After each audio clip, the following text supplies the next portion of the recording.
বন্ধুরা দেখুন এই যে আয়ের মাছ, প্রচুর আয়ের মাছ পেয়েছি আমরা। এই যে কত আয়ের মাছ পেয়েছি, প্রচুর আয়ের মাছ পাইছি। দেখুন এই যে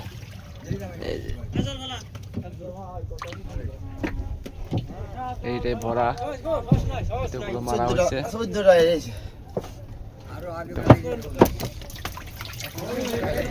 দাদা এক দাগে 10টা দাদা। দেখুন বন্ধুরা কত আয়ের মাছ পাইছি আমরা।